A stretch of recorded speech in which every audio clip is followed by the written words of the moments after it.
My take-home message from this whole series, I think, is to just give yourself some time to just pause and think about your shopping behaviour or your attitude to clothing, and just maybe be a bit more considered about that, about the choices that you're making, what you're buying, why you're buying it. It's really interesting looking back to the beginning of starting these workshops, because I always thought that I did feel and think quite sustainably about clothes, but I don't think I did. Now thinking, I feel a lot more of that sort of sensibility. I think my attitude has changed about the way I think, feel and act sort of in relation to my clothes. I feel like I'm more considered in my choices, and when I go out and I look for things, I do look for quality a little bit more than I did before, because I would like something to last, and I don't want to sort of get into a routine of buying something, wearing a bit and giving it back to the charity shop and feeling okay about that because I'm giving it back to the charity shop, but I'm still fueling the fast fashion if I am still buying stuff. The clothes counts changed my attitude a lot, because it made me see what I had and suddenly realise that I have a lot of clothes I don't really need anymore. And now I've learned skills to, if they do break, I can repair them as opposed to just throw them away and get rid of them.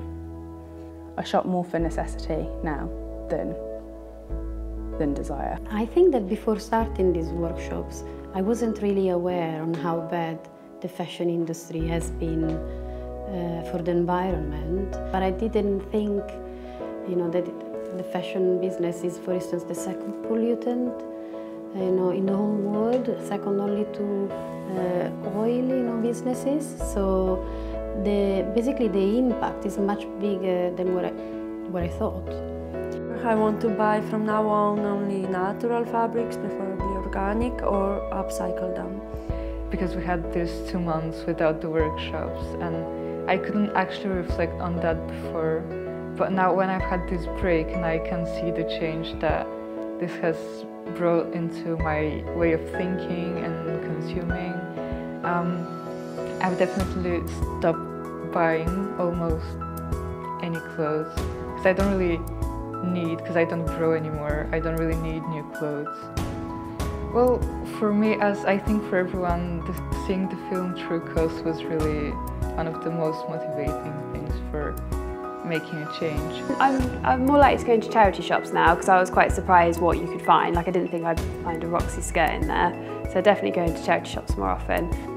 So I definitely buy less.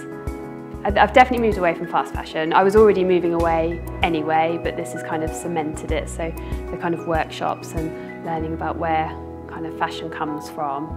The whole workshops have made me think more about sustainable fashion, but also about being sustainable in other elements of my life. I'm now obsessed with waste.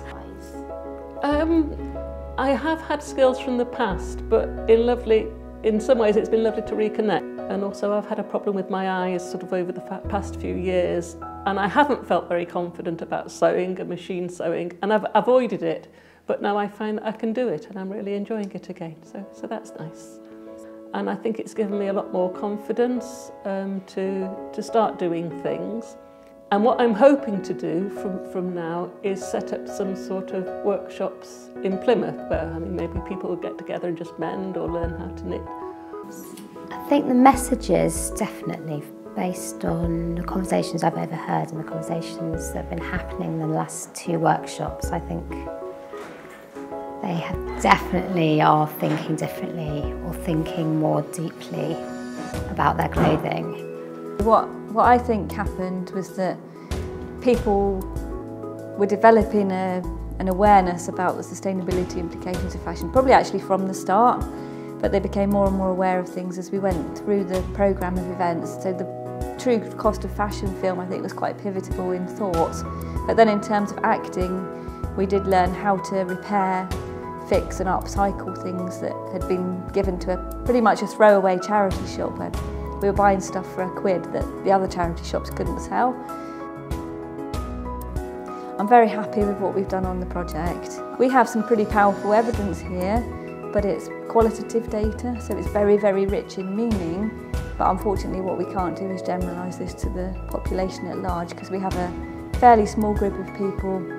I think that it's very, very hard to say or do actually, but if people weren't so shy to adopt their own unique style, then there wouldn't be so much chasing the high street.